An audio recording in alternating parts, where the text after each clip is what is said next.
अगर हमारे आसपास कोई भूखा है तो सबसे पहले उसे भोजन देना चाहिए। भगवान बुद्ध का एक शिष्य रास्ते पर पड़े एक भिखारी को हिला रहा था। वह भिखारी बेहोश था। आसपास कई लोग इकट्ठा हो गए।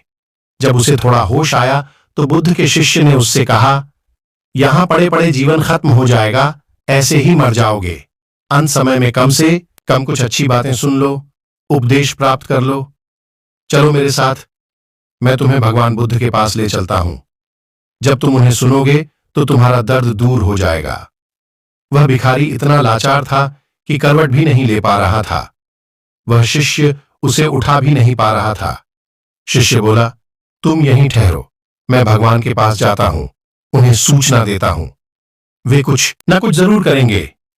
शिष्य बुद्ध के पास पहुंचा और बुद्ध को उस भिखारी की स्थिति बताई और कहा, मैंने ये प्रयास किया कि मैं उसे आपके पास ले आऊं, अंत समय में वह भी आपके उपदेश सुन ले, लेकिन वह लाचार है, यहां आ नहीं सकता। आप ही बताइए अब क्या किया जाए। बुद्ध ने कहा, करना क्या है, चलो हम ही उसके पास चलते हैं। बुद्ध वहां गए। आसपास कई लोग इकट्ठा हो गए थे। सभी ने सोचा कि बुद्ध उपदेश देंगे तो हम भी सुन लेंगे। बुद्ध ने कहा, ठहरो, सबसे पहले कुछ भोजन की व्यवस्था करो और इसे खाने के लिए दो। भोजन की व्यवस्था की गई और जैसे ही खाना उस भिखारी के पेट में गया, वह गहरी नींद में सो गया। सभी ने कहा कि ये तो सो गया। बुद्ध ने कहा, हमारा काम हो गया, चलो अब हम यहां से चलते हैं। उस शिष्य ने और आसपास खड़े लोगों ने बुद्ध से कहा, कैसा मूर्ख है ये, खाना खाकर सो गया। आप यहां थे, इसने उपदेश भी नहीं लिया। बुद्ध ने कहा, ठीक है, कोई बात नहीं, ये कई दिनों से भूखा प्यासा था, ये भूख से ही मर रहा था।